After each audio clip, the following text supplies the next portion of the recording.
30 seconds of the last live of our little playful What? banter. Yeah. Yeah, I noticed that. It Our wasn't. our sprightly banter, completely Yeah. unscripted. Just the goofy. Everybody thinks this whole show's unscripted. I mean, it looks like it, but hey, there's method to the madness. Nobody wants no heavy duty teaching at 7 o'clock at night. No. I don't want Or it. 6 or All 5 right. or 4. Yeah, let Not loose, network, learn some stuff. Whatever, dude. And I said it today. I said it all week long. I don't know where I got this. Probably the same discount bin I get all my thoughts. But I said, fun is like the barbecue sauce to the tough chicken. That almost sounds wise. Like, well, what's the tough chicken? This thing I'm on right now is anything like, oh my gosh, dude. Look, I'm too old. If I don't have fun, I'm not interested. I'm that's not true. interested. I was on a video call. Everybody was real serious looking, and then I just started grinning like a monkey. Just I couldn't handle it. And then everybody else went, "Look at that guy grinning like a monkey." And then one lady said, "Hey, how are you?" See, that's what I was doing. I knew that 90% wouldn't want none of this, but there was one person waiting for me. And it's when I start doing a chimpanzee impression. See, attraction. So now that I think people can actually see this, um, let me Yeah, find it. All no. right. I'm kind of like laughing right now because it's like I just realized in all the planning of everything, I forgot to do one critical step, which was to announce the winner of my Monday trivia. Go ahead, by and all and means. and I was going to make a graphic, but that would require me to actually plan in advance. So we're not going to have a graphic yet again, and I didn't put the person's name on here, so I'll just verbalize it. And I'm such a bad person. So everyone, just wanted to give you heads up. What we often do in our collaboration is that we typically cross pollinate with one another because there's nothing better than to cross over our respective networks and audiences and whatnot. So in my wonderful failed attempt here of trying to get a winner for the uh my Monday, I'm like totally doing it in real time. Mike, you're gonna have to save me here, sir. I'm doing a dance to find it. I had a I'm having name. fun watching you flop around like that. Is that wrong? Is that rude? Yeah, Because I you're feel always like in. what you You're, want to you're torture always me? got your. You always got your stuff together. You're always, Do I really? So to see you look like me for a change is really refreshing. It's entertaining. Keep going. Oh my god, Or would you you like are a me funny to person. just start rambling? Oh, by the way, while you're looking, I don't know. I don't know how this became a thing. I think it was Bonita Lee. Um, so now, like, people are inviting me to their live streams just to toilet paper their book clubs, and it's so weird, but it's fun, and I'm doing it. Like, I'm just I lo- super mom, right? God loves super mom. Out of nowhere, I just busted out my toilet paper and hit it, and everybody started laughing, right? Like, you know who what does you that? I need you on one of my live streams where you toilet paper it because I think that's a thing. Like you Mm. haven't arrived until you've been toilet papered by Mike. I think that's what it is. All right, so I've got the name. I've got the name, All and I right, thought it who was a is it? cool name. And he probably doesn't give a rat's, but to do it. But so I just want to say congratulations. So it was the graphic was what? Okay, so you didn't solve it. What is 8 plus 8 equals 4? That's the riddle. So what's the answer? How does 8 plus 8 equals 4? You asking me? Yeah. Oh man, I'm bad at math. I use an abacus. I take my shoes off and count on my toes, man. There's no I'm not math even on gonna this try. one. There's no math in this one. And in fact, in my hint, it says take your time. Oh, excuse me. Oh, Excuse me. bless you. Take take your time. That's a hint to figure out 8 plus 8 equals 4. Let's do the clock, huh? You're just so 8 plus 8 hours equals Eight. 4 Ah. p.m. Okay, who got it Ta-da! right? I did. Who got it right? Madison, that girl, Madison Corda, she got it Medicine. like right away. She was the first person to respond. I'm like, damn it, Janet. So I will have to give. I have to go with Madison since she was the first person. But I want to give credit to Yeah. Harvey Tuck. That was a he gave me a funny answer. So Madison, you win. Hey, Madison. She's one of the younger members of the pack, newer folks. She is great. She's great in communications. She's great at PR. She's great at marketing. So somebody better snatch her up before she gets hired. All right. So any marketing directors out there, Madison Corta with a K. Okay. That's right. So All I right. will add her name to the list. And so I think we should start the show, my friend. Yeah. You And then ready? we'll bring out my magazine and questions. Go ahead. All right.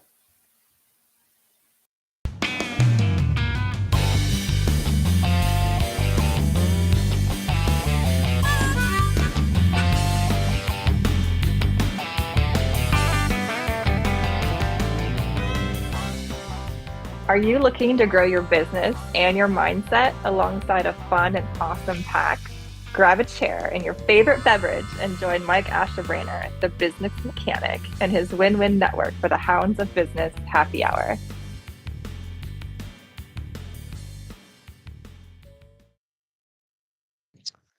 Hey, if you're just tuning in, what the hell took you so long? And welcome. Yeah, I meant to say and welcome. Um, Remember, if you would like me to toilet paper your virtual live stream or whatever you got going on, there's plenty more where this came from. It's like before COVID right here, man.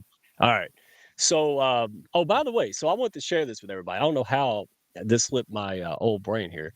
Um, but so it was a while back when Sia had a little Zoom going on, and I was going through my mail, and I happened to notice a magazine. I thought it was somebody in my household, and it was to me. It was to me. So we got a picture of what was mailed to me, Yes, right? we do. Yeah, yeah. So I don't know where the magazine went because I was like, man, I'm going to take a picture of where it says my name on it. And then I was on the live with all these women in SIA, and the only thing, anybody got anything to add? I'm like, yeah. Who the hell signed me up for that? All right, because that's actually funny. It's actually really funny. And the obvious person, that's why I know it is not her, is Melanie Lipman, right? Style coach. So it wasn't her because she's too busy to do stuff like that anyway. So I have narrowed it down. I think it was either Becky, could be, she's unsuspecting. Becky, uh, you, Sia, and Miss Laquelle, right? Laquelle probably did it. But anyway, here's the thing. I haven't got another one. It's been a month now. So thank you for taking me off. Look, I'm an honorary woman, but I don't need this much. Okay. So I appreciate the title, but I don't need to be on the mailing list. All right. All right. And speaking of that, I've been spending a couple weeks trying to find the least creepiest way to say this, but March is Women's Month, and again, what's our network? 98% women. At 97, we're getting some guys in there. There's two on the show today. Can you believe that? Yeah, they found me. We ain't had two guys on the show since it started, like much less at one time. I don't think, maybe. So we're gonna have a great time with these folks here. But before we get started, I wanted to make sure that everybody knew what we had planned for March Women's Month. And I'm going to make posts about this so you don't have to remember it. But really just make sure so a couple categories that I want you to reach out. If you're up and coming out of college, or maybe you just switch careers, maybe you're in law school at 30, 40 years old, doesn't matter.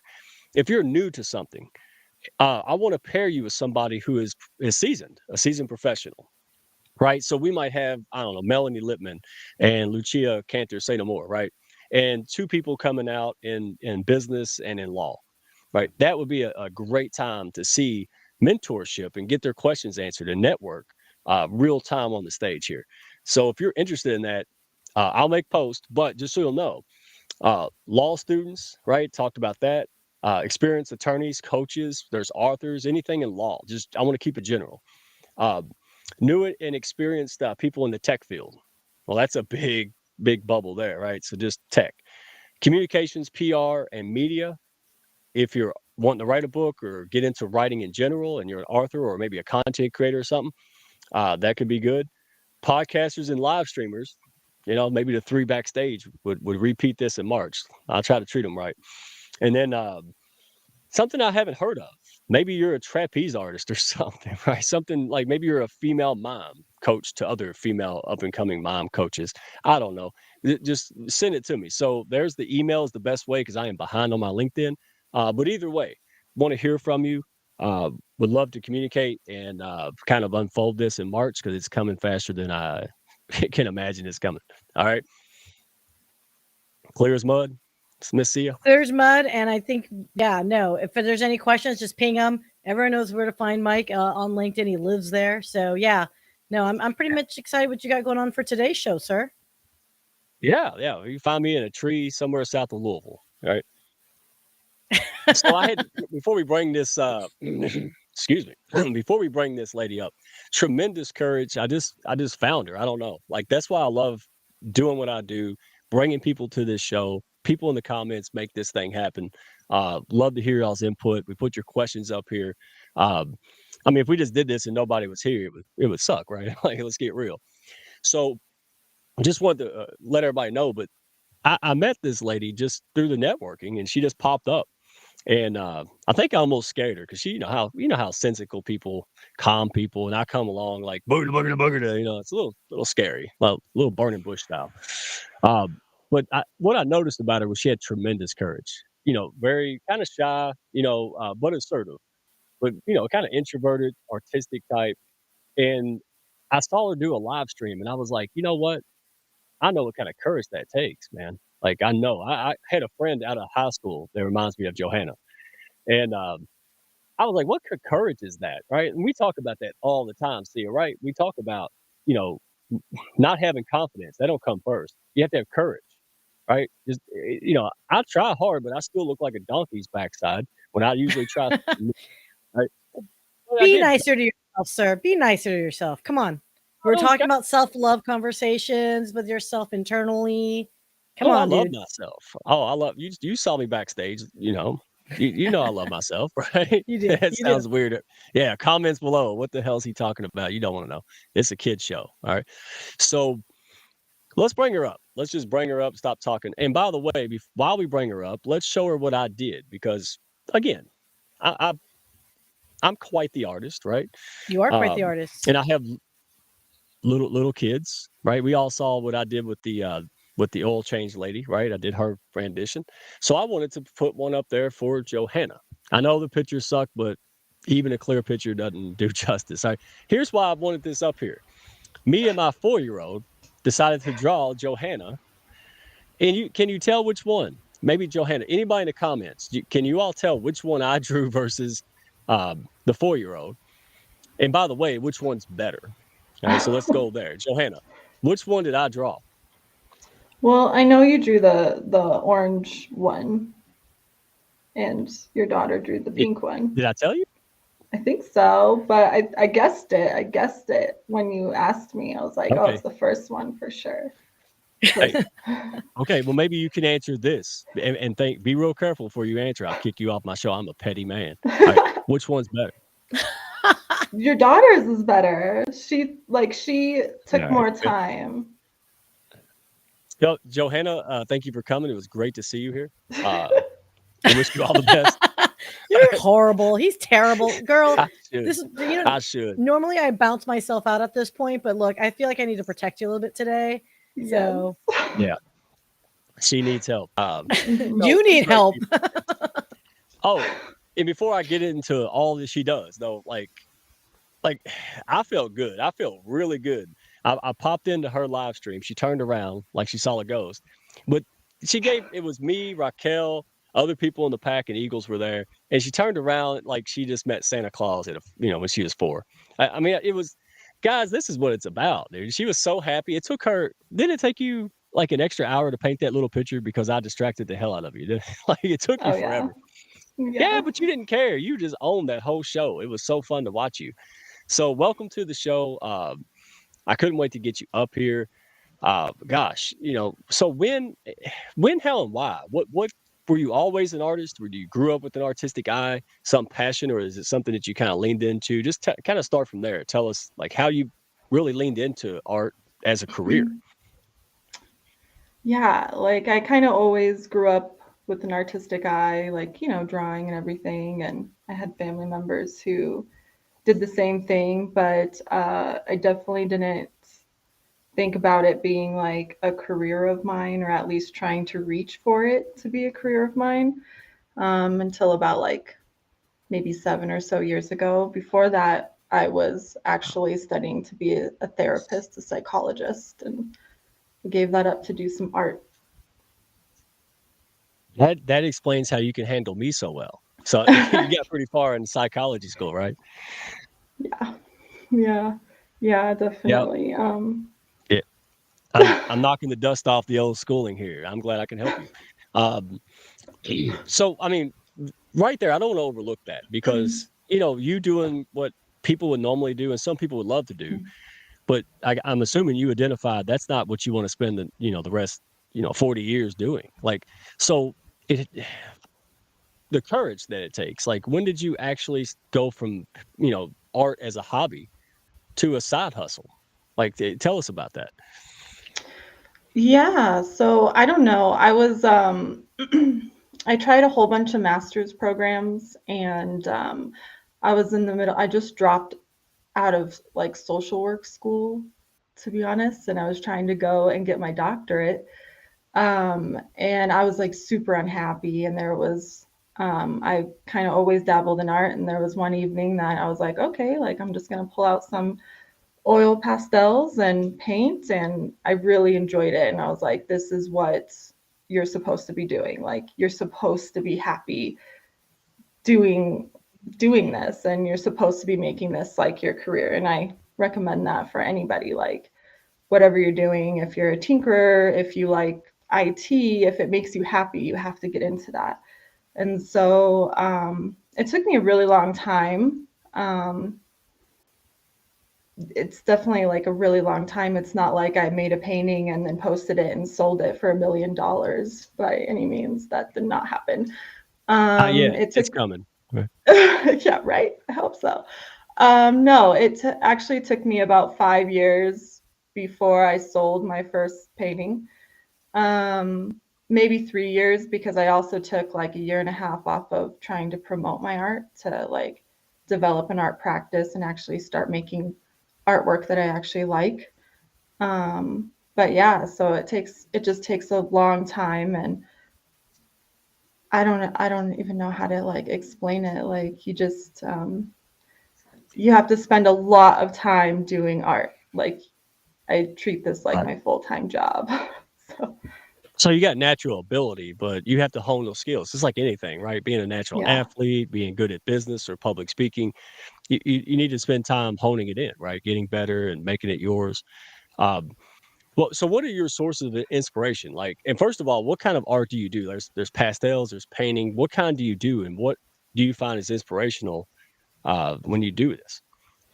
Yeah, so I work mainly in soft pastels. What are you doing, Sia? I don't know. I didn't know what that face She was, looks Don't but mind don't mind me. I'm gonna focus on you two, you guys. I apologize. I'm bouncing out here. Just you focus on you, girl. sounds good. No, but I work in soft pastels. There's a whole bunch of different mediums, but I really like soft pastels. It's considered like a dry medium, but you can make it like you can add water to it and use it as a wet medium. So it's really versatile. And my subject matter is mainly landscapes or nature. So that's what I do there. And then I don't know, like anything's really inspirational. Like obviously nature is really inspirational, but I love to read. I love books and everything. And I find that to be really inspirational for me because I try and paint like how a book makes me feel, if that makes sense. And it's pretty much just like storytelling through painting. Now you like drawing, art, like the nature and things, right? You're always drawing flowers and scenery, and that's why I call you the LinkedIn Bob Ross because that's Yeah, like all he did. And it reminds right. me when I was a little kid watching that, you know, the same thing. Like man, I have no artistic. There's nothing in me artistic, man. I mean, you saw my drawings, right? I mean, they're okay if you're in kindergarten, right, with a cold, Not like but but I can appreciate it though. I can appreciate what it takes to do it and go into it. And, some things don't go out of style. And I think good art is one of them. And good is up to your interpretation. So, how much time do you spend on your art? You talked about how much time it takes to, get better and do it. So, what's the average it takes you for one of your, what do you call it? Pastels? Is that how you? It's not a like one painting. What? painting. Yeah, I call it a painting. Okay. I think a whole bunch of people call it a drawing or a painting, but you layer it like a painting, so I call it like a painting. But I don't know. Soft pastels go, they don't, there's no dry time, so I can work pretty fast.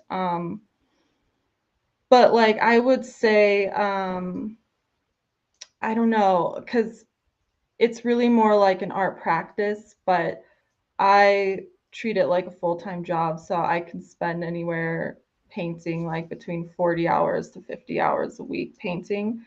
Um, Wow. and in that meantime, like, you know, and I try and tell other people this too, like if you're trying to do an art practice, to call it an art practice. Like when I'm in my art practice, I call my painting studies, because it is just a study. And if you make a painting or make a study that you actually want to frame and put on your website, that's a good day. So, but I make a lot. Like I make a lot of So paintings, like in a day, a lot of studies. here's the website if somebody wants to go check them out. So what? Tell us just as we wrap up. What is your what's your art practice look like? Like I saw you. Is that how it looks all the time? Like when you did your live stream, or is there? Tell me about it. Yeah, I mean, a whole bunch of different things. Like it kind of just depends on the mood that I'm in, but I work a lot in my sketchbook. If I'm not motivated and inspired, I just literally make marks and see what comes of it. Like I'll push paint around and see if I can, like, oh, I see a face, I see a tree, something like that. Other than that, I work really small, maybe like 5 to 7 inches, or to like a medium size work. And so, but that's kind of what my art practice is. Like I wake up every day and I paint, and I try and just make thumbnails, take pictures when I go out for walks and replicate those pictures. And I kind of consider like reading part of my art practice as well, so I can get better at like interpreting that through my paintings. So I guess that's kind of what it looks like, but it's definitely like a lot of time. I sit in there and you have to make a whole bunch of artwork, and you're gonna make a whole bunch of artwork that doesn't look good, and you just throw it away.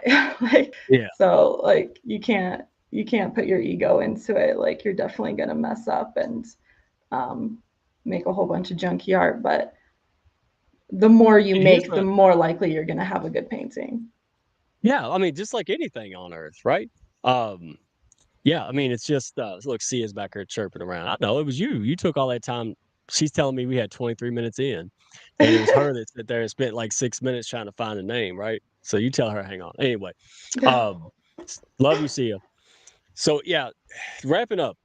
I love the fact that you're kind of like me and a lot of people in this community, where it's not just work, it's who we are. Like we own it, right? We want to make sure that what we do, the value we bring, is reflective in who we are, and that's how you approach your art. So final words here. What inspired you? Because you want to help the starving artists, right? That's actually real. So is your live stream and some of the things you do is to encourage and help other people that may not be where you're at right now to do better? Why do you do it? Well, it's like not a competition, like we can all make money from our art, and you're supposed to. Even if it's just to help fund your hobby. I mean, art supplies is real expensive. So, but that's why I do it. I see a whole bunch of artists struggling out there, and especially like they're comparing themselves to other artists who have like perceived success online. And it's like, no, like you don't get to see behind the curtain for those artists, and how long it took them to actually make a sale, and how much they're in the studio, and how many bad paintings they have. Like you're only seeing the good paintings that they're showing, and you're only seeing technically like maybe if they make a sale or two or something like that, but you don't see like behind the curtain how much hard work it takes. So, I just try and like hope that other artists like keep going, but also kind of get rid of that illusion that there's not going to be an overnight success. You have to keep working towards it. And that's the thing about you, consistency. You consistently show up. And by the way, art supplies are not free unless you're me and finger paint, right? Like Animal on the Muppet Babies, right? Finger paint, nah, nah, nah, right? It's me. So Yeah. if people want, okay, so I'm going to play Oprah here. All right. So we want to make sure that somebody who wants your paintings, who likes what you're saying and who you are, they go to your website, johannareneeart.com, right? And Yep. check it out, man. Buy one for the neighbors or something. I mean, Valentine's Day is coming, but Woo. share. That's what this show is all about, man. Taking good people with good hearts to have courage to do something, and making sure they're visible. You know, it's like you do great things, but if you're in a cave and nobody can see you because the lights are off, what's it for? And that's Mhm. why I'm so happy to have you here. Tremendous courage. You're an encourager. Um, Aw. so yeah, and you calm me down. And God, everybody knows I need some calm, right? So appreciate you being here. You're all heart, and we'll have you back soon. All right, and I'll go crash your Awesome. show again Appreciate next you too. Tuesday. All right, and your All live right. stream. Your live stream is Tuesday. What time? Tuesday at 11 a.m. Mountain Standard Time. Mountain time. All right, mountains. Mountain All right. time. All right. Well, you have fun. Go take a breath. You did a great job, and we'll have you back. All right. Good job. Awesome. So Thank proud you. of you. Appreciate you. Yes, ma'am. Ain't that fun? I mean, what's the comments? I don't see any comments coming up.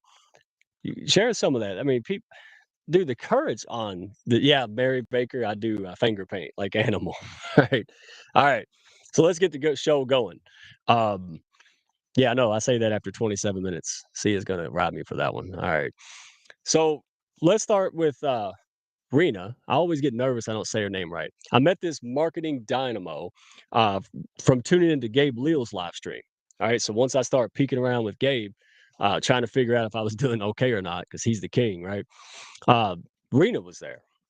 And so when Gabe was crazy enough to come on my show, some of the people like Nicole and Rena was there, and kind of out of curiosity, I guess, right? Had a chat with her about a couple weeks ago, and man, liked her instantly. All real, all heart, and that's my kind of people. So let's bring her up, man. Let's Rena. How are you? And you're not outside in the parking lot like I thought you were. All right, where are you? Don't forget to hit the mute button. You're muted. I'm in my podcasting booth. There you go. Podcasting booth. Man, it's dark in there. You got lights? You gonna I paint got a light bill? light. All I'll move right. it a little closer to me. I'm just giving you stuff. That's how I make friends. I only pick on you when I love you. So how are you today? I need to be wrapped in toilet paper and then you can see me better. Hey, daggum, can I do it on you? Can I just come out of nowhere and just throw a roll and Woo! leave? Can I do it? Oh, sweet G. Hey, Benita Lee had an intelligent panel, and she sent me the link, and she's like, come up on the show." And I said, "Are you sure? Because you know I'm not going to come up there and talk about no damn books, right?"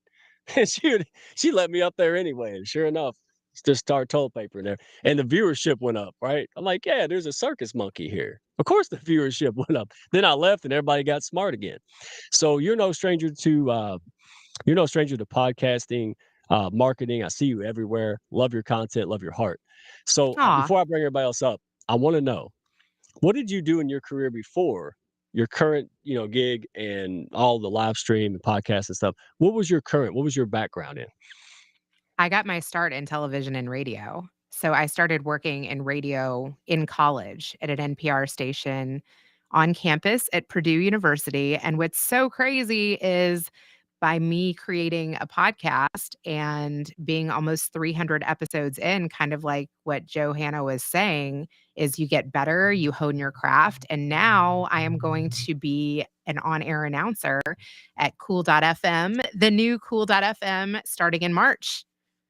Sweet. Look how lucky I am. Look, everybody in this PAX heard me say I'm trying to catch Joe Rogan before they're Joe Rogan. Look, I caught Rena Friedman-Watts before she's Rena. Oh wow, look at me. All right, I'm gonna savor this. I'm Yes. gonna make a bunch of shorts. Look at you, Miss Famous. All right. And so, like Johanna said, was it overnight, or did you work your butt off for many, many years and with Oh a my lot of gosh. It's disappointments? been 20 plus years, to be honest. Yeah. So you earned it.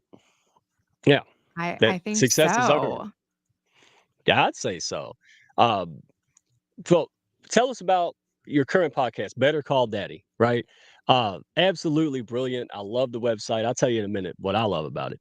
But Yeah. what does your podcast talk about, and what is the best audience for it? Like what does the audience get from it? Like what are they looking for when they come there? Yes, I love that question. And that is definitely a question that podcasters should think about in creating their show. So I have a podcast with my dad, and my original thoughts were I worked in casting in television for years, and I was like, ooh, I could book like wild and crazy stories like shock and awe. And I started off with that. I booked like YouTubers and reality stars and a Jeffrey Epstein survivor, and where that is really interesting and cool. And I do sprinkle that in and like to have conversations with my dad about that. What I have found is that my audience really responded most to when I did stories about inspirational fathers, absent fathers, more of like men's issues. So I've been leaning more into that as I approach season 4. And my show is really for daddy's girls, dads, and I've been collaborating with, other podcasters, people that have worked in entertainment, and then just people that have daddy stories. And there's so many angles there. So that's what you can expect if you come check out the Better Call Daddy show. It's an interview style show, and my dad weighs in at the end of every episode with his wisdom. Yeah, see, I didn't think this show idea far. I didn't think it through because I've realized now that I put 3 pros on a panel and I look like a donkey to I'm not y'all are seasoned and I'm like, "Ooh, ooh, yeah. Oh, I love it." But all right, so here's on your website, bettercalldaddy.com. I mean, you know me, like it says Better Call Daddy is for people who love stories. Hosted by the talented, I agree, Rena Friedman-Watts. Anyone from influential players to phone sex workers are featured on the show. Nothing is censored here. Well, I quit reading. That's all I needed to hear. Like, like, dude, I'm in. And by the way, I didn't ask that question to myself. All greats ask that. That's why I got Sia, and Brilliant Being Media because she asked the question because I would just be up here juggling or some shit. All right. So we hang on to you. We'll get back to you. I want to bring up the other guys. Um, Mark, the Zen Sandwich guy. Now, who hasn't seen his great content, right? Like, all right. So I just saw him. I'm like, what an interesting guy, man. What an interesting cat. And that was just based on his content. That was just based on his video. When I actually found out his story and read his bio and talked to him, wow, dude, that's just one hell of a story. I mean, and he's in Japan. Okay. So what time is it now in Japan? It's 9:33 a.m. 9:33. Oh man. Yes. I hope you woke up early and had coffee first. I'm We an old appreciate man. you I being. wake up early every day. Yeah. All right. So take a minute because this story is a great, great story. Tell us your past career and what you do today and bridge it together if you want. Well, I sort of had 2 past careers. First as a teacher, and I mean that I've taught every level. I mean, my first job was teaching junior high school, and then I went to grad school at Florida State and was a TA. So, but I had my own sections I was teaching there, and later I wound up teaching at universities in Japan. Then I decided to make a pivot and went to law school and became an attorney for practice law for 10 years, and decided that I would like to sleep at night and and not, I didn't do anything ethically wrong. I didn't get disbarred or anything, but I had some moral conundrums with what I was doing. So I walked away. And anyway, long story short, I'm now a washi, which is traditional Japanese paper. I'm a washi maker and podcaster here in Japan. So That's the short powerful version. corporate attorney to Japanese paper maker who has Yep. basically turned his LinkedIn content and post into a Zen garden. That is hilarious, man. That's I mean, that's the idea. look, you're one of the few other people that I looked at and went, yeah, nobody's going to fake that stuff, right? Like me, like who's going to fake us on like a marketing scheme? Or, like this is just us, dude. And who the hell knew people would be like, whoa, go crazy Yeah. people, right? Yeah. Rena did. Rena encouraged my nonsense. So what's that tell you? She's pretty sharp. So maybe she was drunk that And day. by I the don't know. way, as I was listening backstage, Rena, you have the quintessential podcasting voice. Perfect voice for podcasting. Oh, so do you. Well, I kind of throw it a little deep sometimes. She should be on TV. I got a face for radio, but she should be on Well, no, every she's media. got a face for Just- TV as well, but I'm saying her voice. I know she's a podcaster, and her voice is Yeah. just. I could listen to her podcast. Like I've had some interviews where, like, I'm like, oh man, this is not going to be a stellar episode because I would turn this. The person I'm interviewing, I would turn this off like in 5 seconds. But her, I would just listen to her podcast no matter what the topic was. She just got that soothing podcasting voice. Oh, thank you. That's really sweet. Well, you can make her turn appreciate into a that. tomato over all blushing. That's great. Do it again. Well, this is the Mark. first time Hey, I've ever wait. met her. I just Anyway, go ahead. I was just No, listening. you're I was good, like, man. that's a good, yeah. That's a solid podcasting voice. Where So, in Japan are you? What is your? Go ahead. I'm in Yamaguchi, which is most people wouldn't know where that is. It's there's 4 main islands that make up Japan. I'm on the main island, but I'm at the bottom of it. So like I'm at the bottom of Honshu, the last prefecture before you go over to to Kyushu. So I'm by bullet train I'm like 5 hours from Tokyo, something like that. Wow. Yeah. So There you you're go. like in the country, like Oh kinda yeah, like so where I'm sitting in in Kentucky. Yeah, you're Yeah. in redneck Japan. Is that what I'm hearing? Pretty much. Now, I met my wife in Tokyo. I was teaching at Kanagawa University and Tokyo Rikadai, which is University of Science. And she's a city girl and I'm a city guy. But we now live like in the, country bumpkinville. We live in the Mayberry. If anybody remembers the Andy Griffith show, we live in the Mayberry of Japan. Japan's beautiful. Mayberry. I've been to Tokyo. Yeah. Oh, I love it. Mark, who? Because I don't want DJ to fall asleep. He's back there stalking them shelves. Well, you'll see in a minute. So what does your podcast talk about? And other than me, obviously, circus monkeys like your podcast and material. But what audience goes there, and what do they get the big? What benefit are they looking from? Like, who's your best audience? Yeah, well, I'd say my primary demographic would be, kind of Gen X middle-agers like myself. Although I know older people and younger people have commented or sent me personal messages. So, I cast the net pretty wide, and hence the name, Zen Sammich. So the Zen thing is there because I do talk a little bit about mindfulness and being present in the moment.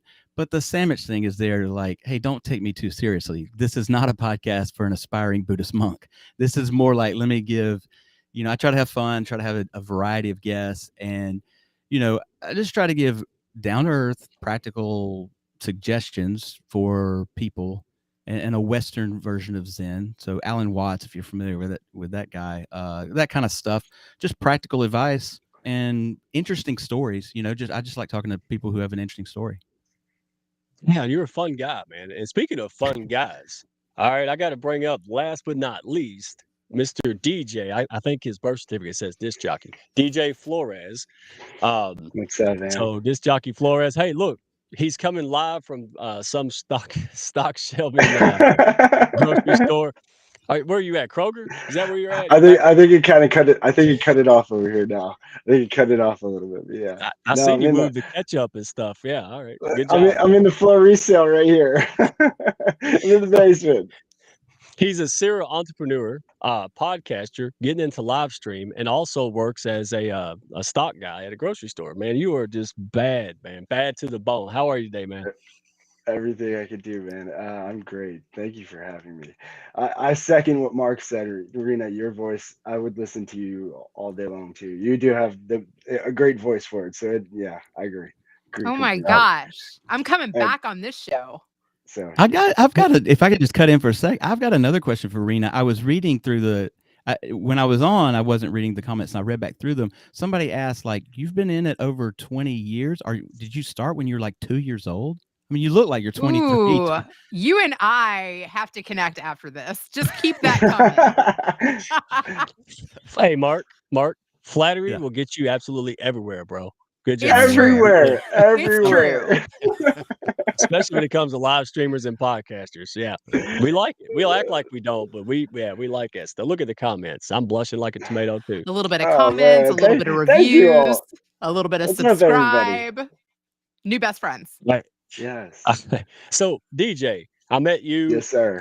You were basically playing Mr. Monopoly, just running around buying at flea markets and all kind of stuff. Pez Spencer's company. I don't know what you just buy That's everything, right. right?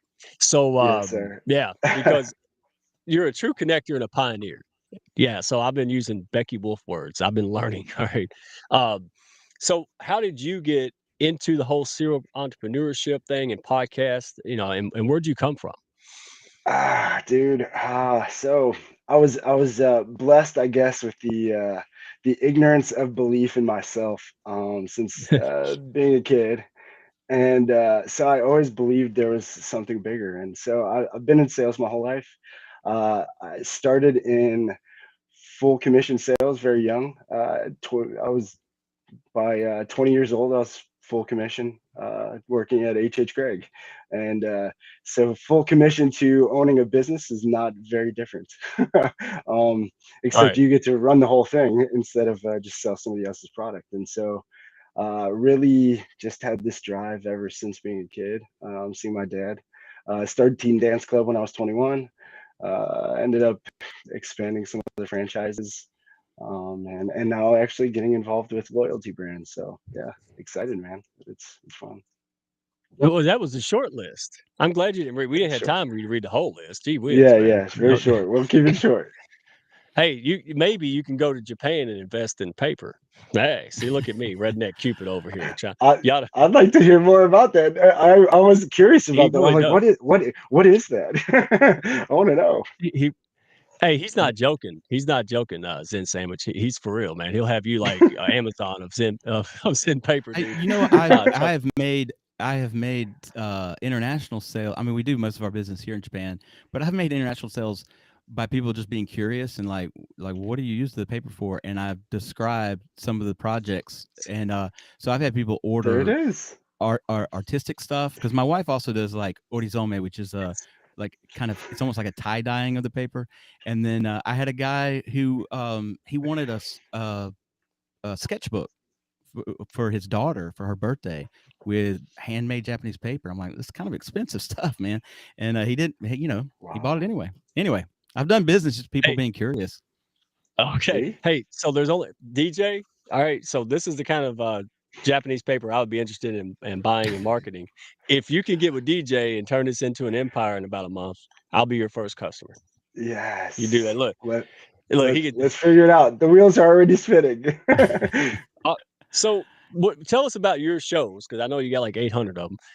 DJ, and like, what Yes, is your sir. demographic? Who should come there? Who would benefit the most? Who would get the most out of what you do on your podcast? So actually, I'm only down to two now. I am still doing Fridays on the original show that started it all, which is Sales Chatter Live. We started that. Ended up kind of just falling into that. Got into logistics. Again, like I said, in sales my whole life. Ended up first retail, then went to B2B, so road warrior.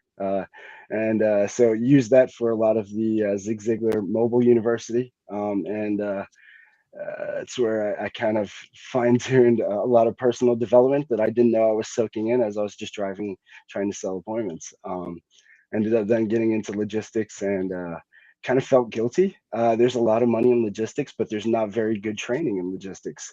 And so I thought, well, what can I do to help? So created a Facebook group. It blew up.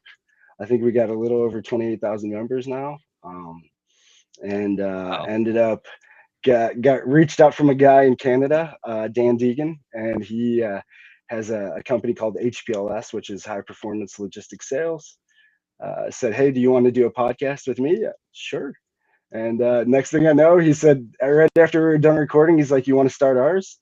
And I'm like, yeah, okay. And we quickly went from 2 days a week to 5 days a week, and yeah, it was pretty fun, pretty crazy, and it was, So that was you just it. work at the grocery store for fun? Because it sounds like you don't need to do that for money. All right, so I'll let it go. I'll beat the dead Yes, horse. Look at yes. her. He just won't. He won't stop, and then he shakes toilet paper for no reason. Look at Rena. She can't handle this. Mark's like, yeah, I gotta go. It's too early. Hey, so I would have to say though, like anybody that has a pulse would probably resonate well with your show. I mean, you're just a fun guy, dude. I mean, you talk about anything and everything. So, but is Yes. it a lot of entrepreneur stuff or?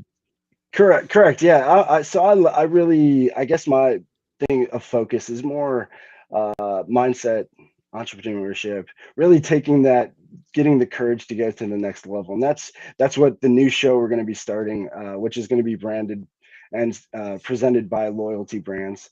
But it's so we're a franchisor. So we have 12 brands under us right now. It's franchise. So it's helping regular individuals who want to take that passion, like the I forget her, Johanna, what like she did, and just taking the passion and turning it into a business. That's kind of what I've seen franchising as for a long time. And so yeah, the new show will be interviewing the franchisees and potential franchisees, and somebody who's just looking to take the next step into leaving corporate America, leaving the rat race behind, and maybe joining the business world. Yeah, man. There's a lot of that. I mean, COVID, kind of catalyst and push people out of their comfort zones, but they haven't slowed Yeah. down. I love it. Love it. So, Rena, Miss Magic Voice over there. Look, now she can't stand it, y'all. You make her. But hey, let me know when you're on the show. I'm gonna make a big deal out of it. We're gonna watch it like the Super Bowl. I'm gonna turn your channel on. I'm gonna see you premiere. Oh yeah, yeah. We're gonna go. We're gonna support you. All right. So again, loaded question. Answer however you want. But what was the catalyst or inspiration? You know how it is. We're like, oh, you should do a podcast. You're like, whatever. Oh, you should do a podcast. I might do a podcast. But what was the catalyst or the inspiration that actually made you do it for the very first time? Yeah, that's a really good question. Honestly, I worked for another podcaster and right up until the pandemic. And I was like, I feel like I can do it now. After working for other people for like 20 years, I managed somebody's Instagram. I really grew somebody else's following. I booked her huge guests. And so I felt like I had all of the pieces that I had done for other people and I wanted to try it for myself. And I knew my dad wouldn't back out. Like, he gives me such valuable advice that I felt like his advice could help other people. And so for me, I was like, I'll get special time with my dad. I might help a person or two, and I'll get to use my casting chops like all in one. I love Love that. it. I love Look for the good. You just looked at the good. I mean, there's a million reasons why you shouldn't, or somebody would tell you shouldn't, and all that. But you just looked at what was important, right? And now look at you. Now look at you. Everybody's I praising your mean, voice. You'll be like, "Yeah, look, it's I'm so crazy. happy for you." Like, I just want to like seriously inspire other people because like I never thought I would be able to like interview Jerry Springer or James Altucher or Evan Carmichael or these people that like I really look up to and that I love their content. Redneck. And when you have your own platform, you would be surprised who you can reach. Well, you didn't say the redneck.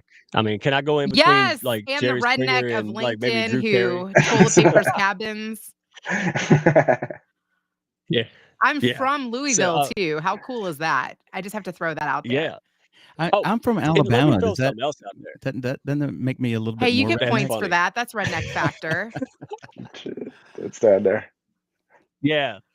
Yeah, he's in Japan, but his heart is in the South. I can that's how he can put up with me. Yeah. So, yeah, and by the way, you're just such a good person because you introduced me to some people local, and, my goodness, like, like love at first sight, even through my goofiness, they're like, "Yeah, I'll talk to this guy again." Professionals, right? So, I love this because this is what it's about. People in the comments, people on here on the stage, it's just good people, man, and that's what it's here for. It's not just to have fun and learn. It's to put it in use and meet people in the comments and up here and support each other. We're not Yeah. special. I mean, we put our pants on, eat, use the outhouse the same way, right? Yeah, I said outhouse, dadgummit. And there you go. There's your first sip. Only took 50 minutes, dadgummit. There's two. Every time we say dadgummit, you got to take a sip. It's your third. Yeah. You said it once earlier. Oh, did I? Oh, he's keeping Yeah, score I'm over there, counting. man. You did. I love the look on Mark's face when I asked Rena first, and he's like, "Yeah," like Charlie Brown, like, "Please don't let the ball come to me." That was a long ass question. All right, so let's pick on Mark. Mark, what was the catalyst that pushed you to actually just do it, man? Feel the fear, not be I, great, just yeah, go at it. I've got my answer for that. First, let me give a quick shout out to one person listening right now, Randy House. Not only did I steal his question earlier when I said, Rena, you started 20 years. What did you start when you're 2? He also is my biggest promoter. He made a comment about that too. Like every time I post something, he will say something funny and he'll say, now I'm going to go have a Zen Sammich or something. So anyway, shout out to Randy House. He's Yeah. an awesome guy. Yeah, great guy. Randy. That's awesome. To answer your question, Mike, the catalyst. Well, do you know the Gandhi quote, be the change that you want to see in the world or whatever? Okay, so Yep. I'm an avid podcast listener, and my go-to, my favorite is one by Malcolm Gladwell called Revisionist History. Love that podcast.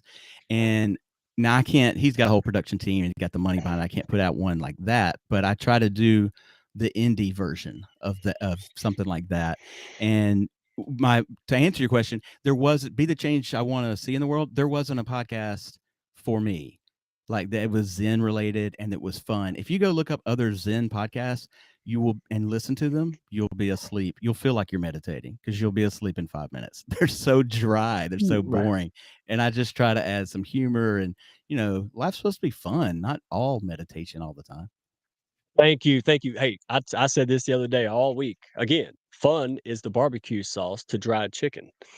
What's dried chicken? Yeah, mostly every damn thing I see is dried chicken, man. Look, if I was on I think I said this earlier. I don't know. I say a Dried bunch of stuff, chicken. but I was on a very serious call, and I was like, man, am I at the Smile Hater Club? What? So I just decided to grin like a monkey. Just cheese it out. And then everybody else went, ew, right? And one person cheesed back at me. And that's why I did it, because I'm not worried about the other 9. I'm looking for the other monkey in the group, dude. So I love what you said, man. I didn't see something for me either. That's why I just kept seeing fake things or other things. And I'm like, damn. And then I found out that there's probably 70% of the other population that feels like I do. Like we don't belong anywhere. So I just Right. started the Redneck Burger King Kids Club and just, filled it up. So DJ, man, what was the catalyst? I'm going to think you were born, Mr. Monopoly. So what was the catalyst or inspiration that pushed you to actually just start doing it, man? The podcast and live stream and all this. So the podcast was honestly Dan. I mean, it was a blessing that he reached out. I had thought about it for a while. COVID, I think, like a lot of us, like even Mark had mentioned, I think we're around that same age that we fit in that group. That we're kind of okay, what's going on? This isn't how this world's supposed to work, and then this became more normalized, and then it was just him asking me to come on and do that was like, okay, yeah, this was fun. I love this. And then when we finished and he asked me, I was like, oh, thank God, like, yes, I'll do it. And I was scared at first, and it's very, I'll tell you, he said something to me that I took to heart, and he said, just be you, say what you believe, what you think. The right people will follow you, the rest will fall off. And at the same time, he said, just put it out there. Don't it doesn't have to be perfect, it just has to be real. And so, like, anybody who's really thinking about doing it or on the fence, like, do it.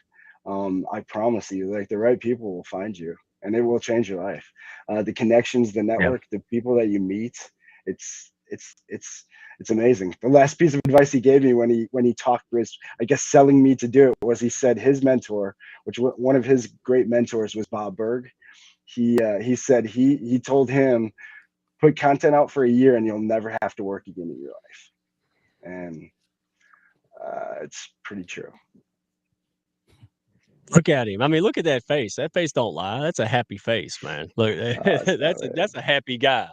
That's a happy Rena. Look at her. Like Look at this. All Raquel, look, Raquel just did the leap. I was talking to her before she did it. I'm so glad because I'm proud of you. You're killing it. So yes, I'm so glad. Yes, She did that. Raquel. I love her too. Oh I my got to meet her goodness. and Gabe in person. I'm so Yeah, lucky. dude. yeah. She caught You are on like lucky. a forest fire, dude. This is how I am. I knew that like 6 months ago when I taught her how to network and grow on LinkedIn that she was going to destroy me. I mean, I just knew it. And she's like, "Oh, Papi, maybe one day." I'm like, "No, like in 2 months you're going to destroy me and you're going to like pass me up this year." And look what's happening. That's the true mark of what we do. This is why you all do it, Yeah, because I'm not threatened by that, man. I'm excited by that, because what does I she do? agree. Good people reciprocate, man, right? That's the whole point. Like helping her all that time. Now who's helping me? She's always championing people and connecting me with folks. Yes. And you guys are just doing it, and you're doing it from the heart, man. I know people think that's hokey, but I'm telling you, that will beat any sales strategy or support any sales strategy, hands down. All right. And yeah, I got records. If you want to compare your sales against my hugging babies and signing that Applebee's napkin, I'm not actually homeless. I just played one on live stream. So let me go to I think Mark's playing in his little mini Zen garden. Let me go pick on Mark again. Hey I'm Mark, making this is one notes over here. Yeah, go ahead. yeah, Raquel Flores wants to know, what's the oddest thing you found in Japan? Oh.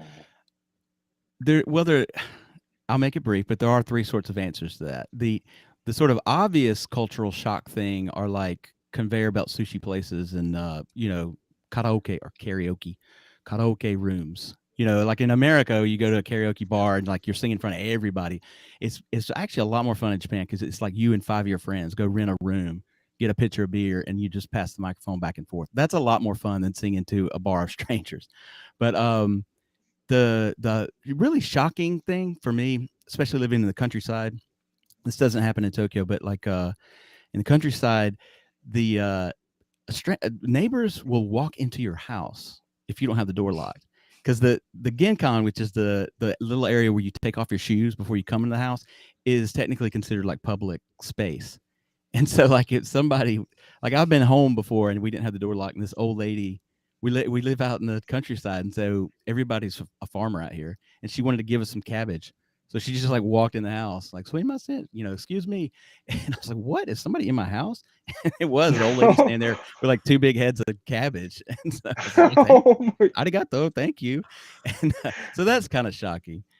Yeah. And then the third answer, is like linguistically shocking, is like Japanese people don't like to say the word no. So like if you ask something, and Americans were direct, and you might ask your boss, hey, can I do blah blah blah, and if the answer is no, it will come out more like, I don't know, maybe it's a problem, let me think, that means no. I'm like, why don't you just tell me no? Just tell me I can't do it. So that's those are the three people things. in the South. Yeah. Yeah. Sounds like out here. It is a little bit sometimes. Yeah, well, that's why I like my northern friends, man. No is they're no, direct. and we all save time. Yeah. Sometimes I went to Sometimes law I school cry in a little, Syracuse. So yeah. There you go. what other audience has better questions than I do? I told them I just put a comment like, hey, I'll throw my shit away. Y'all just ask questions. and this is what I find fun. Everybody on here is used to being the talker, and y'all behaving well. Like that should y'all should clap. Like nobody's still on the mic. Like man, y'all remember when I did my public speakers were behaved. The only ones that weren't behaved was everyone that Raquel Flores was on. That's something to that. All right, just picking on you. Hey, Rena. All right, this is to you first because I know Zen Sammich got a ton of content on this question. All right, what's the silliest thing that you've done or seen or encountered when you were on your podcast? The silliest? Is that what you asked? The silliest, just like shocking, silly. Oh wow, never, because you probably did 100 episodes, hundreds of episodes, but there's got to be one thing you were like, no freaking way, like. Well, one time I did a prank where I called my dad live and told him I was pregnant again. That was kind of funny. And I was encouraged to do that by Lisa David Olson. She's a comedian, podcaster. And then another prank I did was I told my daughter that my swollen ankle got like stuck in a drawer and that she needed to bring a knife and some butter or some Crisco to help me like grease it out of the drawer. So that was kind of funny. And I like recorded it in episode. That was really fun and Okay, crazy. so you're basically just the older version of my daughter.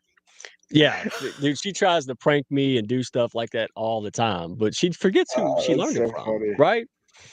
So yeah, so all right, look at Mark. Are you ready for that, Mark? Same question, man. Odd, shocking, funny, what the hell moment in your podcasting career?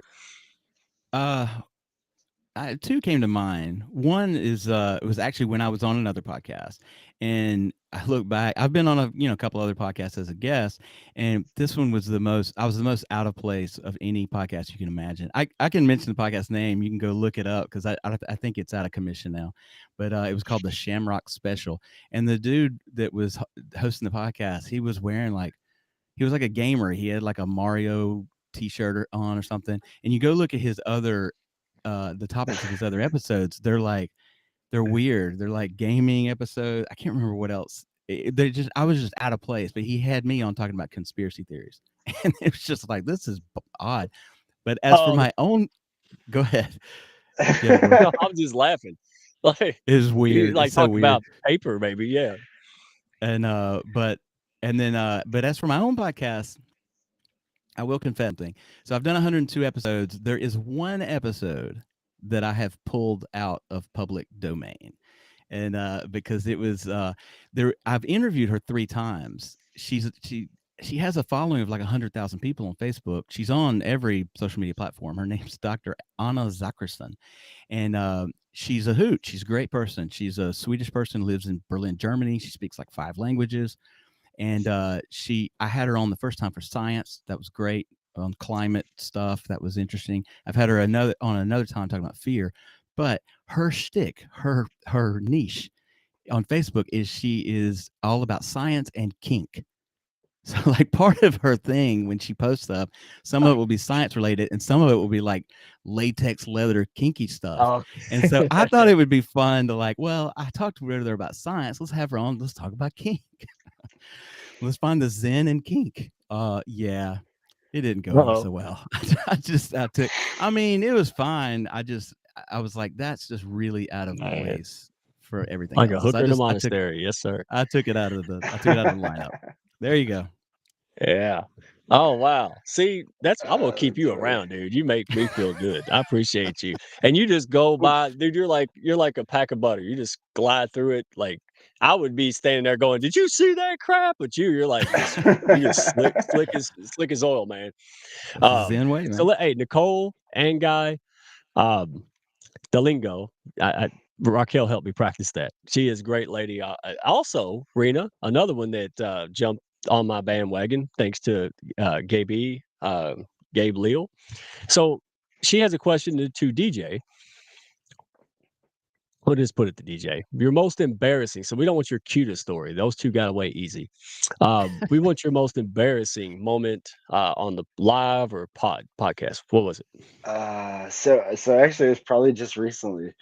So I was stuck. So Sales Chatter Live. They asked me to do every Friday. He said hop on. I didn't realize. It's kind of a moment like she just had.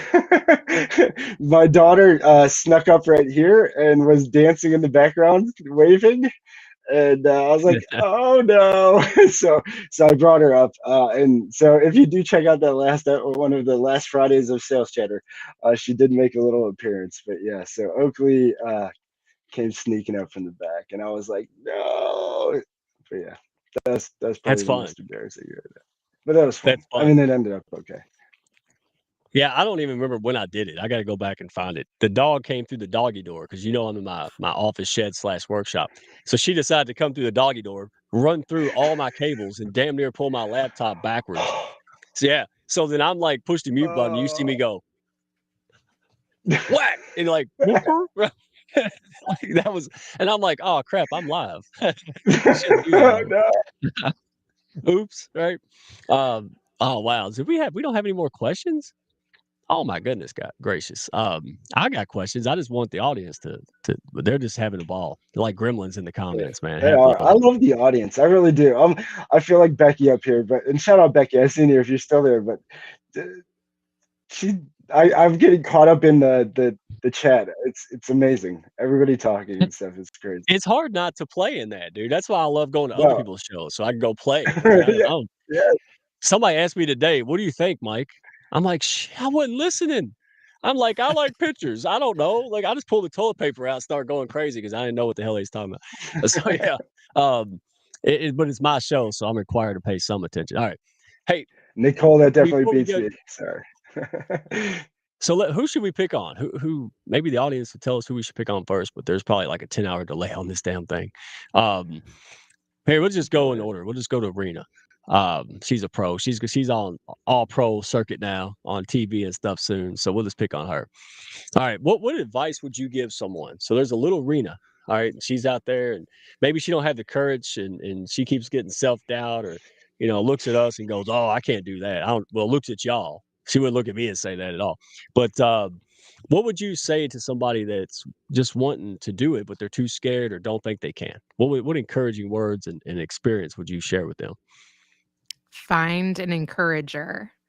So my dad is my biggest encourager, and I think that encouragement is actually missing. There's so much loneliness going on in the world right now, and for many years I actually wanted mentorship like in the workplace when I worked in corporate America, and I found it really hard to find a good mentor. So Yeah. I would say you should start a show just to find your tribe.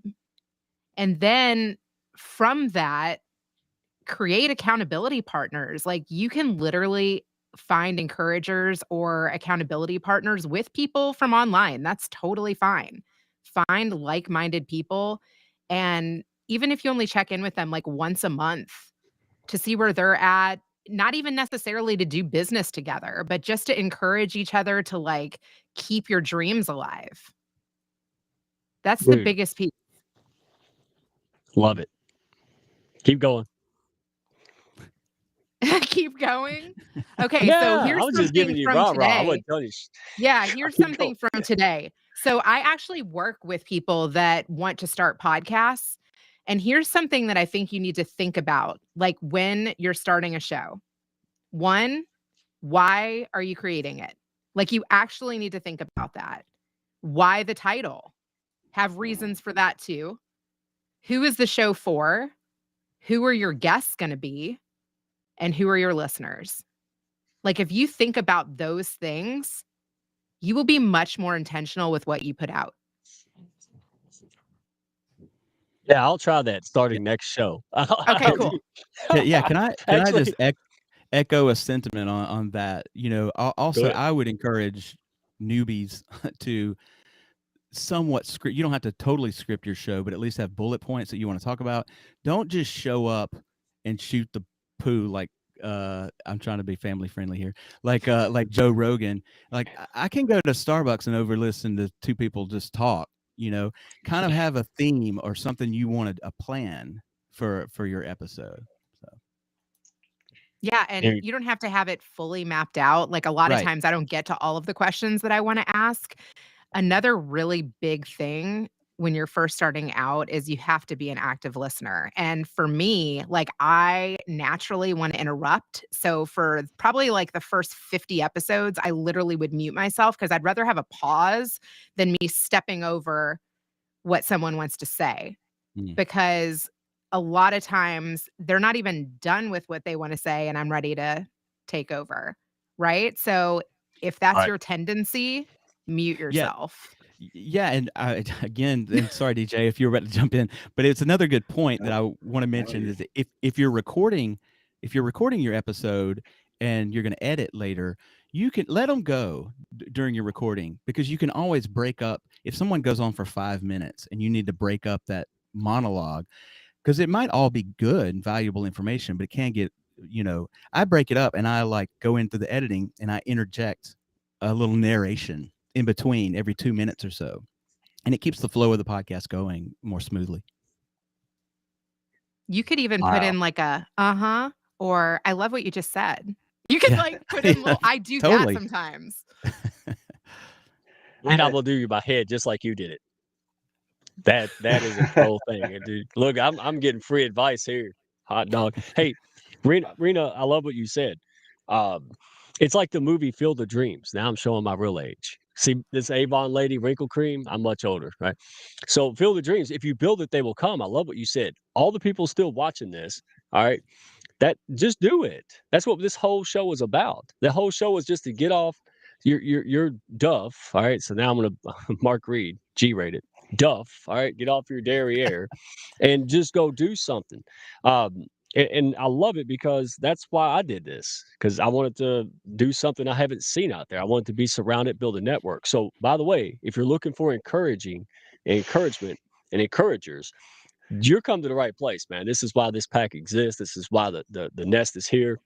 And this is why these great folks are here. Um, so you can do better and be better. Right. We're approachable, regular people, man. And I love it. So Raquel asked, we're going to shoot this to DJ because I don't want him to take his ketchup back there home and leave. All right. She said, what about if you don't have all the essential high-tech gadgets? Like, yeah. So, I mean, answer that So one. I definitely back everything that both Renee and Mark said. They're totally true. And even Gary Vee. I mean, Gary Vee says that Gary Vee is the king. He will teach you the way, but he says just put it out. Whatever you're passionate about, put it out there. People will find you. But to Raquel's question, I mean, right now I have so liquidation. These are my shelves are from pallets. So we got into the liquidation business. And so to answer Raquel's question, I'm using a light that was from a pallet so it's free. It's some just cheap Amazon light. I don't even know. I think the actual like retail price was like $35, and the camera I'm using was just a webcam with $35. So, and they were both free in pallets, returned items. You don't need the fancy stuff. Just put your information out there. Just get your voice out there. That's all that really matters. Get your voice and your true message out there, and the right people will find you. Good people find good people. That's it. You nailed a light to a pallet and they call us rednecks, Mark? Dude, did y'all hear that? I bet Rita didn't nail no light to no pallet. Look at her. She might have. She's from Louisville, so she probably has in the past, right? So if you all right, saw great how stuff. like ghetto my setup was, like you're only seeing the cool stuff, but my mic is like sitting on a shoebox right now. By the way, if you want to keep people and little old ladies from walking in your house, you should put a lock on your paper door over there. I'm sure that might work handy. It's locked Nobody today. can break through that. I knew I'd be live. It's locked today. Yeah. I don't have no paper doors. Hey, but to answer that question though, also other than the mic and my camera, you don't even need the camera. You can use your laptop cam, and the quality is good enough these days. That's the only hardware expense. The video editing and the sound editing, I get open source free. I use Audacity. It's free. It's I use Shotcut for my video editing. You know, you can shop around, look at reviews online, and I wouldn't type in, if you're going to look up free, I don't type in the word free because it's usually going to trying to eventually get you to pay something for something. Look for like outsourced video editing reviews or something, and you can find a handful of freebie video editing software and audio editing software out there. I mean, by the way, that's why I hired Sia and Brilliant Beam Media. Because could you imagine me back here with a banana going boo hoo hoo hoo? You're like, Jesus, I can't even do this when I'm pampered. So just outsource stuff you're not good at, or like go do something, man. I do in-kind trades in the beginning. I still do them to this day. I mean, just go out there and ask who and how and show support to somebody. And good people reciprocate. That's what I found to be true. So Nicole asked a great question. I'm going to throw this in the middle and let y'all just fight like rabid dogs. All right. So whoever wants this. All right. Is it annoying when guests try to take over? Let me take over and how answer do you handle that? I'm not getting bum rushed. Y'all are pros, man. Y'all are nice people. I handpicked y'all. I set y'all up. Yeah, I couldn't handle That's right. Howard Stern on the show. Like I'd be dead like a long time ago. So go ahead, Mark. Well, I mean, I was just making a little joke about taking over, but I have had guests that will go on and on and on, but I don't interrupt them because again, I've got the power of editing afterwards, and I can always cut out something. I can cut out the redundancies. That's typically what the biggest problem is. Someone goes on for 10 minutes, and 8 of those minutes was saying the same thing that they said in the first 2. So I just cut that out, and yeah, I don't interrupt people generally. But sometimes I'll say something that I can't let go. I'm like, well, let me just stop you right there. But generally, I let them go, and I try to edit an episode where they're talking 80% and I'm talking about 20%. Yeah, and that's why I put in my email. Y'all read the email. I'm like, hey, if I start grinning and pointing to my face and doing this, like Yeah. that means I'm trying to move it along. But somebody should do that to me. I'm the most distracting person on the show. But hey, it's my show. It's your So show. well, DJ, let me ask you because you went from podcast where, like Mark said, you can edit it, right? You can do stuff in the behind the scenes later.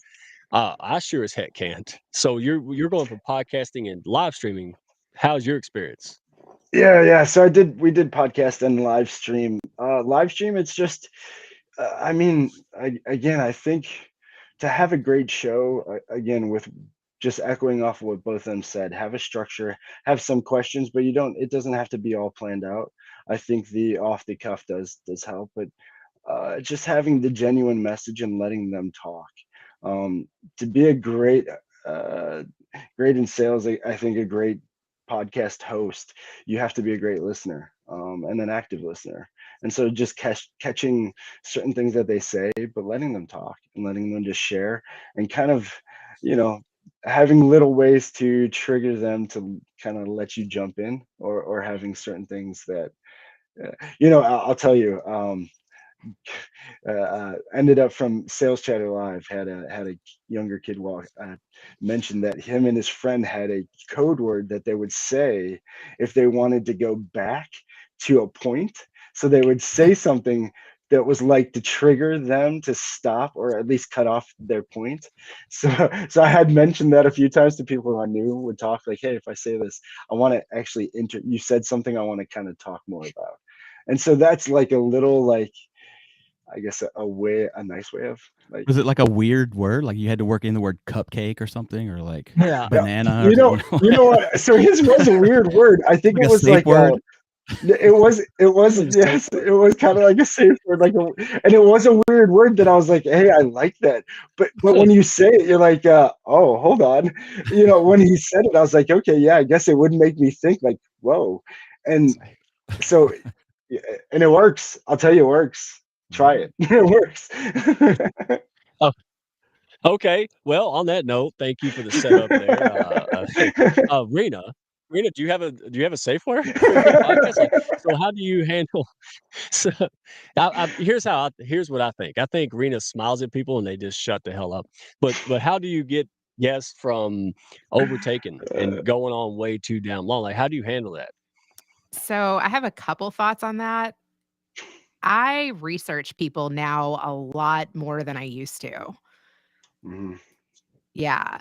So if I'm going to have somebody on and they've been on a bunch of other shows, I'm going to listen to at least 2 or 3 episodes to kind of know their flow and what I'm getting into. So I would say Smart. know who you're having on. Or Exactly. if they haven't been on other podcasts, you might want to do a coffee chat first so you know what you're getting into. I have been surprised, Bingo. though, a few Bingo. times where, yes, like I would ask one question and they literally took up the entire hour. And in that instance, depending on if it was good or not, the magic of editing, or I'll do a follow-up episode where I could actually ask the questions I wanted to ask. And to be perfectly honest, the third thing is like, I've not aired episodes. You know what I mean? Yeah, Like, me too. if it's Me not too. good, if it totally sucks, like, I'm not going to air Yeah. it at this point. I've also put some in the can that I never put out there. Yep. Something I'm so glad you brought up about researching your guests. That I would put that near the top of a recommendation as well, and that goes for in 2 different ways. But one that's really important is if that guest has actually been on a lot of other podcasts, I go listen to those podcasts, and Yep. I will catch guests using the same answer multiple times on different podcasts. So I beat them to the punch. I don't let them do it on my podcast. I've listened to them on 3 podcasts say the same thing. So then I work their answer into my question. So you said on blah blah blah Smart. podcast, da, da, da, da, da. So what do you think about this? And I force them to think on the spot and give me a thought out answer beyond that canned response that they're using. I like that. I have something to add to that too. So to what she mentioned as well, the chat before. So that was one thing. Dan. So again, I learned a lot from Dan. Dan was a pro with this. I mean, he had a bunch of experience prior to us doing the Sales Chatter Live. But that was one thing we really did was we had that pre-meeting. So Sales Chatter Live was live every day. So we did not have the ability to edit. So we what we would do. The main reason for that, coffee chat or quick call before was to make sure that our messages aligned. Because if they were, aggressive or do this or do that, and we're like, no, that's nothing that we even want like our message to be, then we just, they never ended up being a guest on the show. Sorry. But yeah, they were just never a guest on the show. And that's what it was. Yeah, and sometimes you can screen till hell freezes over and it's oops. But at least you True. tried. I mean, True. you don't want oops every day, right? Um, yeah, you don't want oops every day, but sometimes you just get crappy weather, right? I mean, let's get real. But Mm, so I'm true. gonna close off by this, guys. You are fantastic. So there's 2 questions. I'm gonna let you pick them. All right. So I put them in the private chat so you can remember what I said. You can either answer why are podcasts, I guess, still or just important in general. So why are podcasts important when there's so many other media streams out there? Or how do you get your kids involved in your work? Or you can just answer both. I mean, it's not like I can go put you in timeout. So um, let's start with DJ because he looks like he needs to go nail another nail another light in that palette. Go ahead, man. Pick one. So honestly, just really echoing, and I'll tell you, LinkedIn has been I think is the platform when it comes to this, but and Gary V talks about it again. I rock I mention these people all the time because they're really who drive me to do what I do. But he talks about it all the time with just get a message out there, personal branding. Whether you work for a company or you have your own business, you work for yourself. Like treat yourself as your own company. Because in the end, whether you're working for company A and you go to company B, usually your clients leave with you because of you. They weren't working with the company A, they were actually working with you. And so it's really just, I think, the power of creating your message, putting your message out there, and again, being genuine. I mean, people are gonna know if you're BS and you act like you're the nicest person in the world, and then you're a dick to everybody. Like people are gonna know. Eventually, the smell comes out. So you got to be real, you got to be genuine, and just get your message out there. And really, it will, whether it turns into a show where you're making money from it or just turns into content that you could just share with others.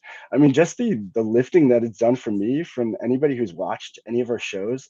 The end of the year last year, I mean, I had people emailing or messaging me. I had no clue was listening to me or that they even cared what I was saying. But to hear that it even helped one person was like, okay, I'm going to do this forever because it helped one person. Like, so what these other Mhm. people did for me, it did for one other person. So now I can't stop. And that's just what Dude, it is. I found out my audience was fancy. I couldn't get over that. They're intelligent and yeah, fancy. I was like, oh wow, like Yeah. I didn't know that was wild to me. So I'm like, what should I do? I'm like, well, keep being a monkey. That's what they came to see, right? Um, and yeah, and I had a great thought and it just went in one ear hole and out the other. Imagine that, man. It's part of getting old. It's great. And all right.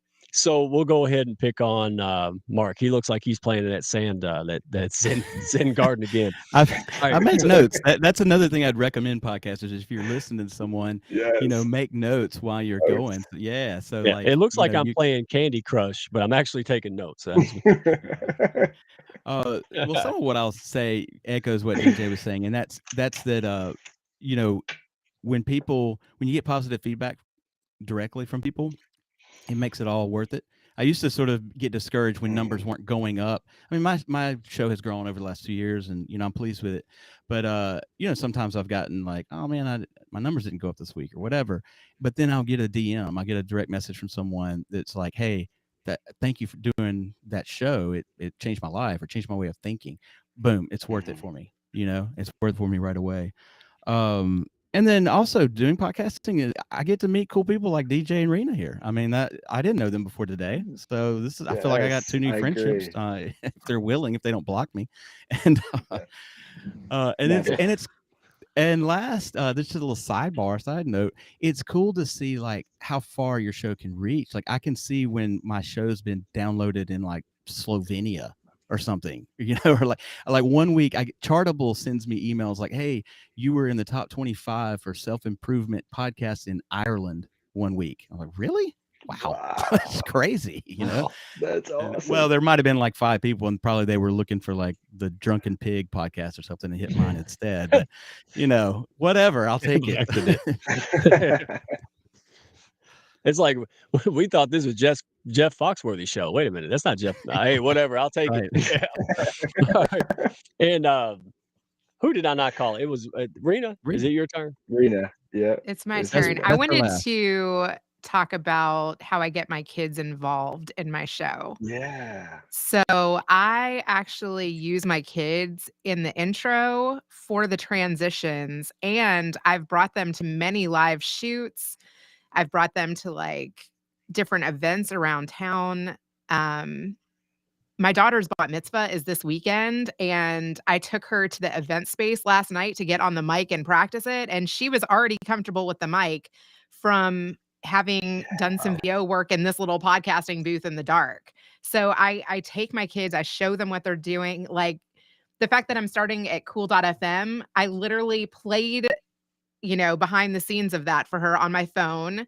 And then I shot her saying, "Oh my God, my mom's on cool.fm." And then I sent that to the station manager. Like, who knows, maybe her voice can get discovered too. Right. So I keep my kids involved in the whole process. Some of them roll their eyes like my 14-year-old, but yeah. I just wanted to say, like, if you're good at something, teach that to your kid. Like one of them, I mean, I've got 4, is going to take to it. Right. Dude, I love that. No, because I used to get mad at my little girl running around taking pictures and selfies and talking about social media, and I was like, "That's stupid," And then I thought about it. I was like, I might have free help. She could do my video editing and stuff, right? Like I outsource it. And so, yeah, matter of fact, every time Sia pops up, she's like, "Is Sia gonna train me yet?" I'm like, as soon as we can, because, but yeah, bringing your kids. It's funny how I grew up talking about like hourly, $10 an hour jobs and complaining, but now my kids hear people, hear me talk about building businesses and networking, and it's a different mindset that I didn't have, but they think it's normal because they see us. And so, on your note, anybody watching this replay or live, if you don't have the courage, have it for your kids, have it for someone else. I mean, what's the point of having a story, having challenges? I heard someone say this the other day. They said your story is someone else's how-to manual. And I'm like, dude, like when I heard Mark, I'm like, yeah, like, hey, I was an attorney and I wanted to go make paper and be happy. Dude, I had the same internal dialogue. Like I told myself when I turned 40 not too long ago that I wanted to be happy above all else. Happy, happy, happy. And if I couldn't be happy in the career I'm in, then I was going to go be a damn rodeo clown or something I could be excited about and happy with. And now I just quit caring about the dumb stuff. And I want to encourage people to do that. Even if you don't have the courage for yourself, why would you think that your story and all the things that you've overcome wouldn't inspire someone else? I mean, absolutely. You're seeing it right here on this panel, right? Look, Miss Famous TV over here, plugging away 20 years, doing good stuff. Somebody take notice, and she earned that, right? Good for her. And so now I'm gonna send her something so she brings me on the show. I don't know. Tell me how I can smooze you into getting famous. And then we got Mark, who he's the Japanese redneck, man. I love it, dude. But you Japanese redneck. people are coming to you. You're attracting people through your podcast, through your social media. You're not, dude. You never ask anybody to buy anything, yet you sell the hell out of Well, everything. I mean, it would be great if they would join my Patreon. I don't know. All right, They'd shameless plug, support right? the show. Yeah, they'd support the Yeah, show. The show does dude. cost money. I like people who are real and attractive, man. And I joked about having a OnlyFans page where I'm just sitting there saying crazy shit, eating an apple, like nothing work. going on. I'm just sitting there, just like just like Bob Saget on, like you see me in my Full House mode. Wait till I get off stage. Oh, y'all would look at me the same. Um, but I wanted to encourage everybody out there. We appreciate you guys. Real quick, where can they find you? All right. Shout it out. What your website is, Rena? BetterCallDaddy.com. All right. Y'all better be on it. That's what she said. Mark Reid. ZenSammich.com. Pretty easy to remember. Simple enough. And then Stock Guy, DJ. Just follow me on LinkedIn. You'll find Hey, more of just what's going on DJ. there. Hell, he's everywhere. He'll be on buses for no reason. You'll just see DJ's face on a bus That's just right. because he thought Listen, he was bored. And it's funny because it's true. All right. it's before not we all who you go- know, it's who knows you. Remember that, everybody.